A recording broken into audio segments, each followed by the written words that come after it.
মানবাধিকারের অফিস যদি আপনি অত্যন্ত সাহসিকতার সাথে দুঃসাহস দেখিয়ে আমাদের বৃদ্ধাঙ্গুলিকে যদি আপনি আমাদের প্রতি বৃদ্ধাঙ্গুলি প্রদর্শন করে টাকার মধ্যে যেভাবে মূর্তির ছবি 20 টাকার মধ্যে দিয়েছেন, আপনি গির্জার ছবি দিয়েছেন, আমরা প্রতিবাদ করেছি, আপনি আমাদেরকে বৃদ্ধাঙ্গুলি প্রদর্শন করে 20 টাকার মধ্যে আপনি বিভিন্ন ধরনের হিন্দুদের সিম্বল দিয়েছেন। কথা কোন ঠিক না বেঠিক? আপনি ভাববেন না টাকার মধ্যে দিয়েছেন এই জন্য রাস্তায় নামি নাই। আল্লাহর কসম করে বলি, যদি মানবাধিকারের অফিসের আপনার সিদ্ধান্ত ঢাকায় গ্রহণ করেন, আল্লাহর কসম জীবন দিব, জান দিব, সব কিছু কুরবান করব, মানবাধিকারের কোনো অফিস ঢাকায় হতে দিব না, দিব না, দিব না। মানবাধিকার দ্বারা নিয়ে চিল্লাচিল্লি করে জাতিসংঘের যে মানবাধিকার কত সালে সংগঠিত হয়েছে? জাতিসংঘের মানবাধিকার সংগঠিত হয়েছে স্পেনের জাতিসংঘে 1948 সালের 10 ডিসেম্বর।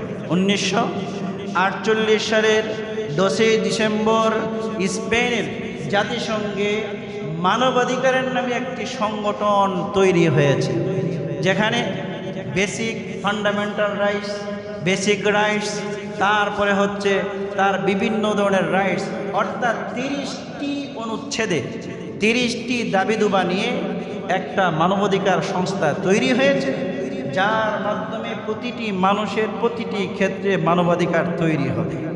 সেই মানবাধিকার সংস্থা গোটা পৃথিবীতে কাজ করছে।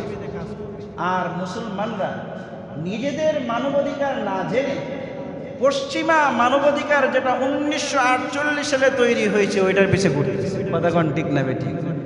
মানবাধিকারের শিক্ষা কাকে দেন? কাকে শিক্ষা দেন? আপনারা মানবাধিকারের ইতিহাস, আপনাদের মানবাধিকার ধারণা হচ্ছে 1948 সাল, আর আমাদের মানবাধিকারের ইতিহাস হচ্ছে আজ থেকে 1400 বছর পূর্বের ইতিহাস। কথা কোন ঠিক না বেঠিক? Old is gold, old is gold. ইসলাম একমাত্র মানবাধিকার দিয়েছে।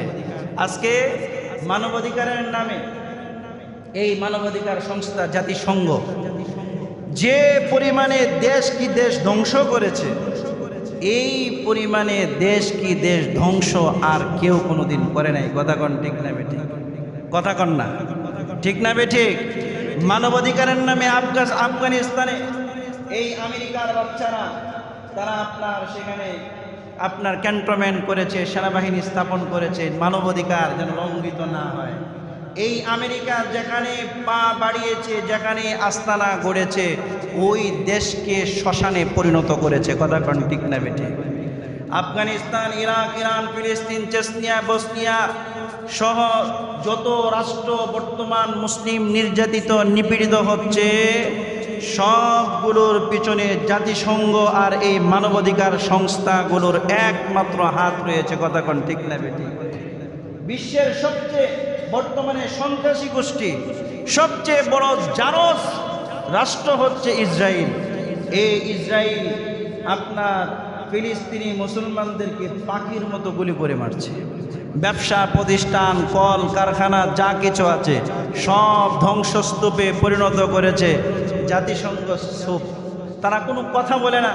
মুসলিম রাষ্ট্রগুলো তাদের, যেহেতু মুসলিম রাষ্ট্রগুলো পশ্চিমাদের অনুসারী, যেহেতু পশ্চিমারা কোনো কথা বলে না, তারাও কোনো কথা বলে না। এইভাবে এই ইসরায়েল নামক সন্ত্রাসী গোষ্ঠী ফিলিস্তিনের সব কিছু শেষ করে দিয়েছে।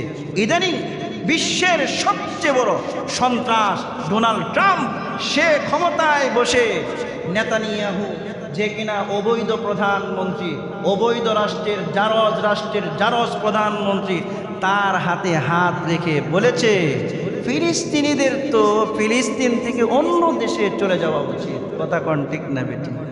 কেন? ফিলিস্তিন তোর বাপের?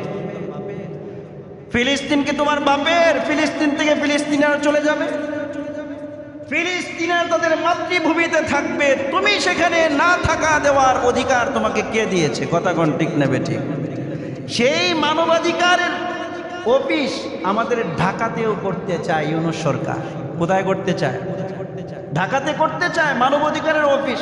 আর এই মানবাধিকারের অফিসের জন্য যে প্রতিনিধি নিয়োগ করা হয়েছে, সে হচ্ছে বিশ্বের মধ্যে আন্তর্জাতিক মানে স্বীকৃত সমকামী একজন ব্যক্তি। কি ব্যক্তি? সমকামী। ছেলে ছেলেকে বিয়া, মেয়ে মেয়ে বিয়ে বিয়ে করার সে প্রতিনিধিত্ব সারা বিশ্বে করে, বলেন নাউজুবিল্লাহ। এই মানবাধিকারের অফিস আমাদের ঢাকায় হতে চায়, আমরা কি সেটা মেনে নিব? কথা বলেন না, আমরা কি সেটা মেনে নিব? আমরা ইউনিট সরকারকে বলি, আপনার কাজ ভালো আছে মন্দ আছে, আপনাকে আল্লাহ পাক উপদেষ্টা বসিয়েছে, আপনি সব কিছু করেন, কিন্তু মানবাধিকারের শিক্ষা, মানবাধিকারের সবক আমাদেরকে দিতে আইসেন না। কারণ মানবাধিকারের সবক আমাদের কাছ থেকে নিতে হবে। আমরা কোনো পশ্চিমার সন্ত্রাসী গোষ্ঠীগুলি থেকে আমরা কখনো মানবাধিকারের সবক নিতে চাই না। কথা কোন ঠিক না বেঠিক? মানবাধিকারের অফিস বন্ধ করেন, যদি বন্ধ না করেন পরিণতি ভালো হবে, পরিণতি ভালো হবে না। আমাদের এই দেশের 88 থেকে 90% প্রতিবাদী মুসলিম কখনো এই মানবাধিকারের অফিস ঢাকায় হতে দিবে না। কথা কোন ঠিক না বেঠিক?